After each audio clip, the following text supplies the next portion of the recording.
नमस्कार, प्रादेशिक समाचार के साथ मैं प्रियंका। पहले मुख्य समाचार।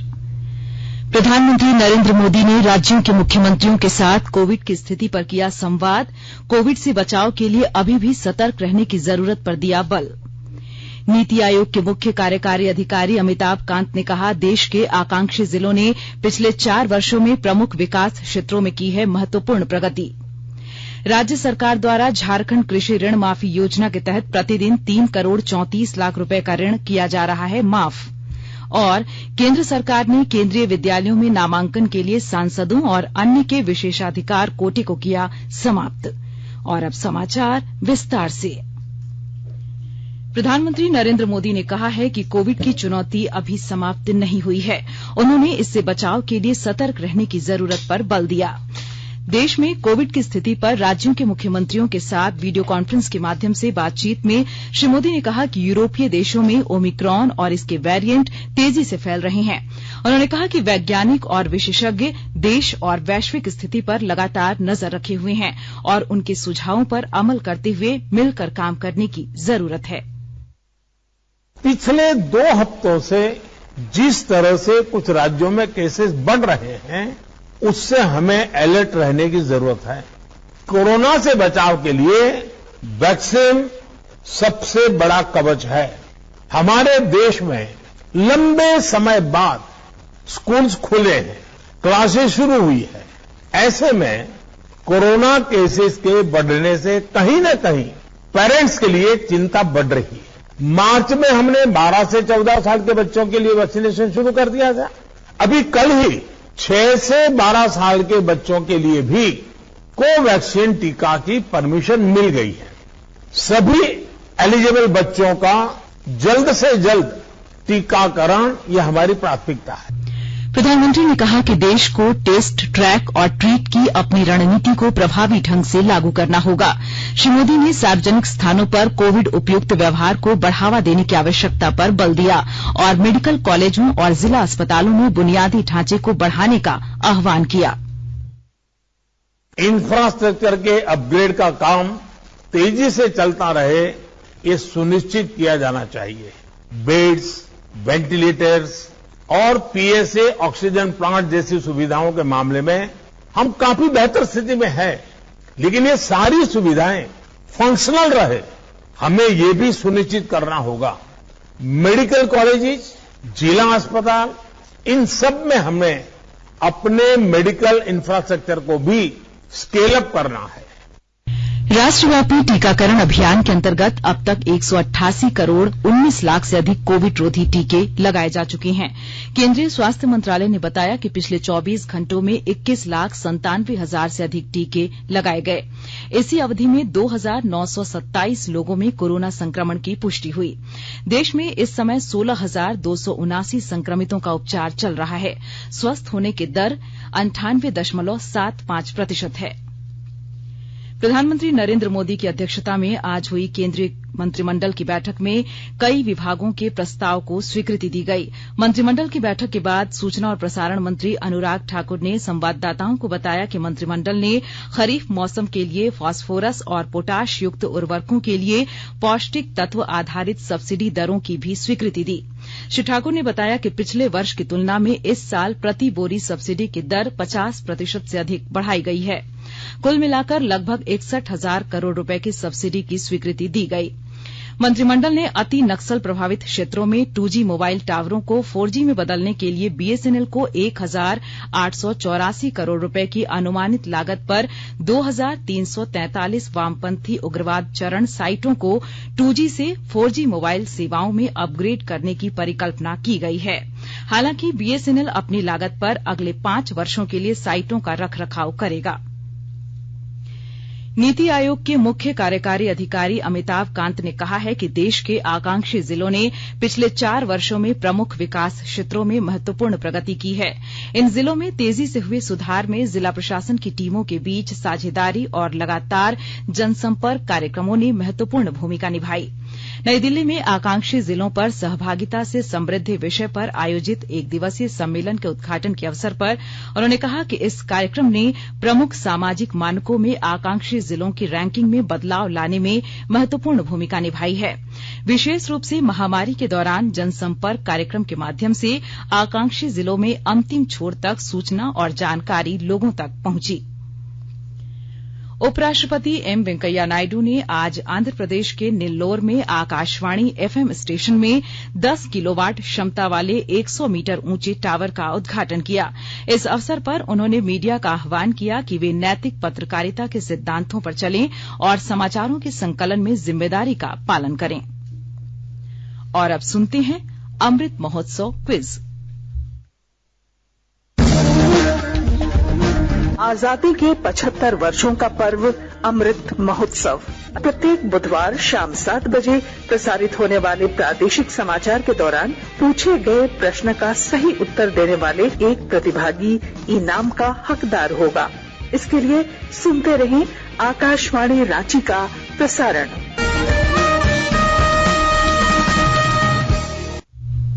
देश के 75वें स्वाधीनता दिवस समारोह के उपलक्ष्य में आजादी का अमृत महोत्सव के अंतर्गत प्रादेशिक समाचार एकांश आकाशवाणी रांची स्वाधीनता संग्राम और उसके गौरवशाली इतिहास पर साप्ताहिक विशेष प्रश्नोत्तरी का आयोजन कर रहा है। यह क्विज 15 अगस्त 2022 तक प्रत्येक बुधवार को शाम 7 बजे प्रसारित होने वाले प्रादेशिक समाचार में शामिल होगा। सेंट्रल कोलफील्ड्स लिमिटेड और mission blue foundation Amrit Mahotsav quiz में आकाशवाणी समाचार रांची के साथ सहयोगी के रूप में शामिल हैं। आज का प्रश्न है, झारखंड के घाटशिला महल पर अंग्रेजों का कब्जा कब हुआ था? प्रश्न एक बार फिर सुनिए, झारखंड के घाटशिला महल पर अंग्रेजों का कब्जा कब हुआ था? श्रोता अपने उत्तर ईमेल के माध्यम से rmuair@amrit@gmail.com पर कल शाम 5 बजे तक भेज सकते हैं। आप जवाब के साथ अपना नाम, पता, फोटो और फोन नंबर भी भेजें ताकि लकी विजेता बनने पर आपका ई प्रमाण पत्र और पुरस्कार आप तक पहुंचाया जा सके। विजेता की घोषणा कल शाम 7 बजे प्रसारित होने वाले प्रादेशिक समाचार में की जाएगी। आकाशवाणी के ताजा तरीन समाचारों के लिए आप हमारी वेबसाइट newsonair.com पर लॉग ऑन कर सकते हैं। ताजा समाचार Twitter handle @AIR news alerts और Facebook page All India Radio news पर भी उपलब्ध है। आप प्रादेशिक समाचार एकांश के ट्विटर हैंडल @AIR न्यूज_रांची और फेसबुक, इंस्टाग्राम पेज तथा YouTube channel AIR news Ranchi पर भी हमारे बुलेटिन सुन सकते हैं। प्रादेशिक समाचार आप आकाशवाणी रांची से सुन रहे हैं और अब पेश है कोरोना से बचाव के कुछ संदेश। कोविड-19 से बचाव और सुरक्षित रहने के 3 उपाय। मास्क लगाएं, 2 गज दूरी है जरूरी, सुरक्षित दूरी रखें, हाथ और मुंह साफ रखें।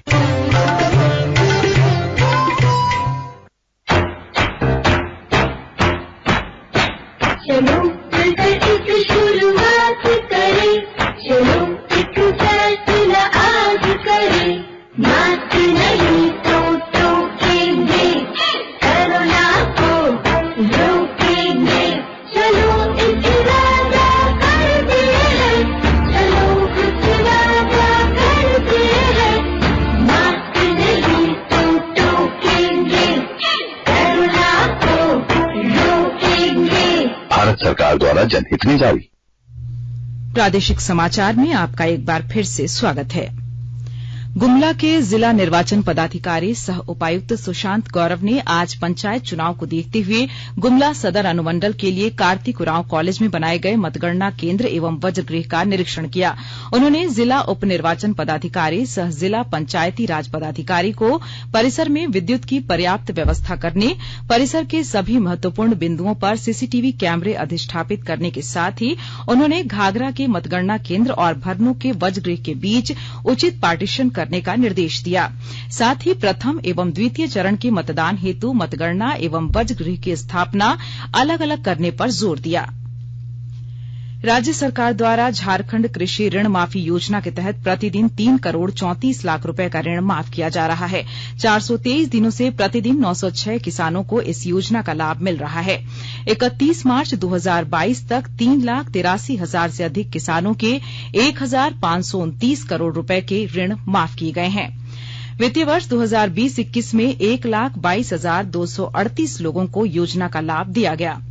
कृषि निदेशक निशा उरांव ने बताया कि झारखंड कृषि ऋण माफी योजना का उद्देश्य राज्य के अल्पावधि कृषि ऋण धारक कृषकों को ऋण के बोझ से राहत देना है। राज्य सरकार द्वारा कृषि बाजार समिति शुल्क में की गई बढ़ोतरी के खिलाफ चैंबर ऑफ कॉमर्स के आह्वान पर आज पाकुड़ के व्यवसायियों ने धरना दिया। चैंबर के बैनर तले व्यवसायियों ने उपायुक्त आवास के सामने धरना दिया और सरकार से बढ़ाए गए शुल्क को वापस लेने की मांग की। कोडरमा जिले के 50 गांवों को स्वावलंबी गांव बनाने के लिए चिन्हित किया गया है। उपायुक्त आदित्य रंजन की पहल पर ग्रामीणों को आत्मनिर्भर बनाने की पहल की गई है। विस्तृत ब्यौरे के साथ हमारे संवाददाता। कोडरमा जिले के गांवों को स्वावलंबी बनाने की कवायद तेज हो गई है। फिलहाल जिले के 50 ऐसे गांव चिन्हित किए गए हैं जिन गांवों को स्वावलंबी गांव के रूप में तब्दील किया जाएगा। इस दिशा में इन गांवों के ग्रामीणों को आत्मनिर्भर बनाने की पाठ पढ़ाई जा रही है। उपायुक्त आदित्य रंजन खुद एक एक गांव जाकर लोगों के साथ बैठक करते हैं और उन्हें स्वावलंबन का पाठ पढ़ाते दिख रहे हैं। कोडरमा के मरकच्चो प्रखंड के करमाटांड़, डोमचांच प्रखंड के लक्ष्मीपुर कई ऐसे गांव हैं जिनमें जल संरक्षण के लेकर ग्रामीणों के द्वारा श्रमदान कर कार्य किए जा रहे हैं। इन गांवों में बड़े पैमाने पर टीसीबी, डोभा, मेढ़बंदी आदि का निर्माण किया जा रहा है। उपायुक्त आदित्य रंजन ने बताया कि गांव के विकास में जब तक ग्रामीणों की 100% भागीदारी नहीं होगी तब तक गांव का विकास नहीं हो सकता है। गजेंद्र बिहारी सिन्हा, आकाशवाणी समाचार, कोडरमा। केंद्र सरकार ने केंद्रीय विद्यालयों में वर्ष 2022-23 के लिए प्रवेश के दिशा निर्देशानुसार सांसदों के सिफारिश कोटे को समाप्त कर दिया है। केंद्रीय विद्यालय संगठन केवीएस द्वारा सांसद कोटे सहित प्रवेश के लिए विशेष प्रावधान को अगले आदेश तक रोके जाने की कार्रवाई के एक सप्ताह बाद केंद्र सरकार का यह आदेश आया है। केवीएस प्रवेश विशेष अधिकार योजना के अंतर्गत एक संसद सदस्य को कक्षा 1 से 9वीं कक्षा में प्रवेश के लिए अपने निर्वाचन क्षेत्र के अधिकतम 10 छात्रों की सिफारिश करने का अधिकार मिला हुआ था। राज्य में व्याप्त बिजली और पानी की समस्या के समाधान की मांग को लेकर भाजपा नेताओं और कार्यकर्ताओं ने पार्टी के वरिष्ठ नेता बाबूलाल मरांडी के नेतृत्व में उपराजधानी दुमका में विरोध प्रदर्शन किया और जुलूस निकाला। जनसभा को संबोधित करते हुए श्री मरांडी ने कहा कि राज्य में बिजली पानी जैसी बुनियादी समस्या विकराल हो गई है। आज इस देश के प्रधानमंत्री जो कहते हैं कि गरीबों को 5 किलो अनाज अतिरिक्त मिलेगा, वो अनाज भी ठीक से लोगों को नहीं मिल रहा है। ये पूरे प्रदेश की यही हालत है।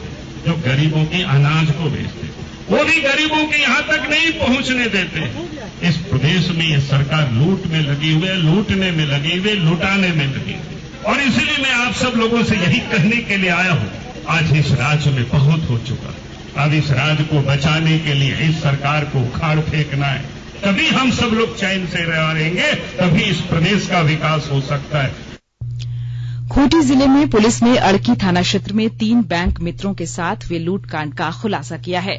गौरतलब है कि 22 अप्रैल को अड़की प्रखंड परिसर में महिला बैंक मित्र प्रभा कुमारी से 3 अज्ञात अपराध कर्मियों ने गोली मारकर 3 लाख रुपए नकद और अन्य बैंक के कागजात लूट लिया था। पुलिस ने बताया कि बैंक मित्रों से लूटकांड करने वाले उनके ही सहयोगी बैंक मित्र हैं। बैंक मित्रों ने आपसी प्रतिद्वंदिता के कारण लूटकांड को अंजाम दिया। उत्पाद विभाग बिहार की टीम ने बोकारो के बालीडीह थाना क्षेत्र स्थित इंडस्ट्रियल एरिया में छापेमारी कर एक बंद पड़ी फैक्ट्री से भारी मात्रा में अंग्रेजी शराब बरामद की है। 2 ट्रक भरी शराब की पेटियां जबकि 3 ट्रक शराब की खाली बोतल और रैपर जब्त किया गया है। रांची जिले के तमाड़ थाना क्षेत्र के सुदूरवर्ती गांव जिलिंग सरेंग से सटे जंगल में एक अधेड़ व्यक्ति को जंगली हाथी ने पटक कर मार डाला। मृतक की शिनाख्त अब तक नहीं हो पाई है। ग्रामीणों के अनुसार जिलिंग सरेंग से सटे जंगल में लगातार जंगली हाथियों का झुंड भ्रमणशील है। और अब अंत में मुख्य समाचार एक बार फिर। प्रधानमंत्री नरेंद्र मोदी ने राज्यों के मुख्यमंत्रियों के साथ कोविड की स्थिति पर किया संवाद। कोविड से बचाव के लिए अभी भी सतर्क रहने की जरूरत पर दिया बल। नीति आयोग के मुख्य कार्यकारी अधिकारी अमिताभ कांत ने कहा, देश के आकांक्षी जिलों ने पिछले 4 वर्षों में प्रमुख विकास क्षेत्रों में की है महत्वपूर्ण प्रगति। राज्य सरकार द्वारा झारखंड कृषि ऋण माफी योजना के तहत प्रतिदिन 3 करोड़ 34 लाख रुपए का ऋण किया जा रहा है माफ। और केंद्र सरकार ने केंद्रीय विद्यालयों में नामांकन के लिए सांसदों और अन्य के विशेषाधिकार कोटे को किया समाप्त। इसके साथ ही आकाशवाणी रांची से प्रादेशिक समाचार का ये बुलेटिन समाप्त हुआ। नमस्कार।